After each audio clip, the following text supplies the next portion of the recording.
That rabbit belongs to Emily Brown.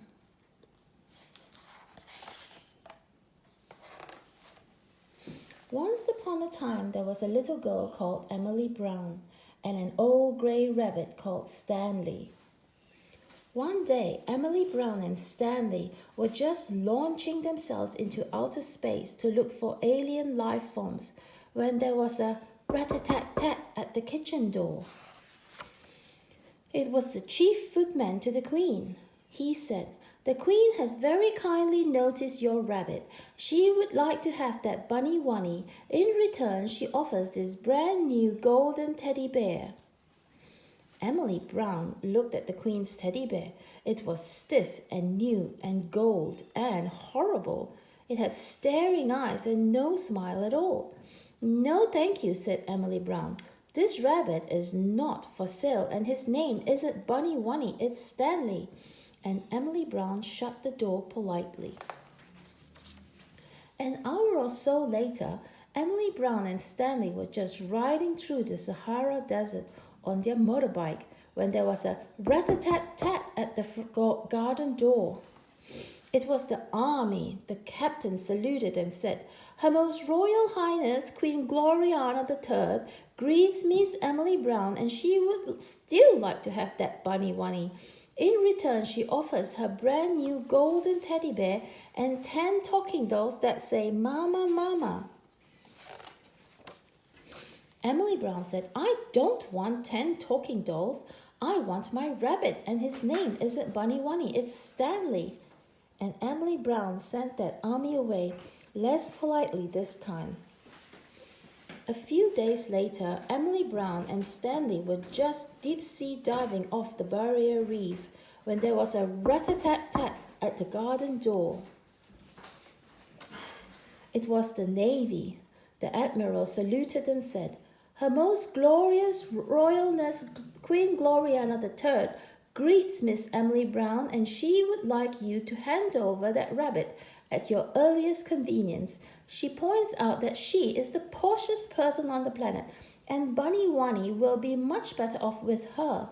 In return, she offers you the brand new golden teddy bear, 10 talking dolls that say Mama, Mama, and 50 rocking horses that rock forever." "I don't care who she is," said Emily Brown. "This rabbit belongs to me, and his name isn't Bunny Wunny, it's Stanley." And she sent the Navy away. A few weeks later, Emily Brown and Stanley were just climbing through the Amazonian rainforest when there was a rat-a-tat-tat on the garden door. It was the Air Force. The wing commander saluted and said, "Her Excellence the Most Mighty Queen Gloriana III greets Miss Emily Brown and says she must have Bunny Wunny right now, and she will not answer for the consequences. In return, we will give her a brand new golden teddy bear, 10 talking dolls that say Mama, Mama, and 50 rocking horses that rock forever, and all the toys she could ever desire." Now Emily Brown was fed up. She sent that Air Force away, and she pinned a big notice on the garden gate that read, "This rabbit is not for sale, and his name is not Bunny Wunny, it's Stanley." But Emily Brown. A few months later, Emily Brown and Stanley were lying fast asleep in bed, dreaming of all the adventures they would have the next day, when there was absolutely no noise at all at the door or the gate or the window. "Shh! The special commandos have arrived." Silently, in crept the Queen's special commandos. "Shh! Emily Brown's still asleep. Look what he's doing." And they stole the rabbit that belonged to Emily Brown. When Emily Brown woke up the next morning for the first time in her life, there was no Stanley.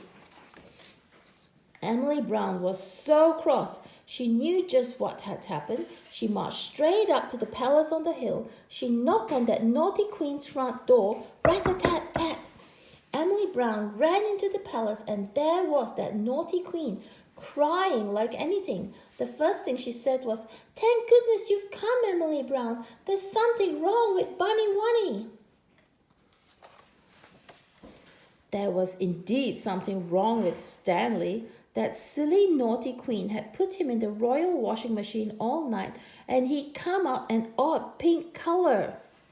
The royal dressmakers had stuffed him full of stuffing, and he wasn't flippy floppy anymore. And worst of all, they had sewn up his mouth where Emily Brown had picked it away, and Stanley wasn't smiling anymore. Stanley was miserable.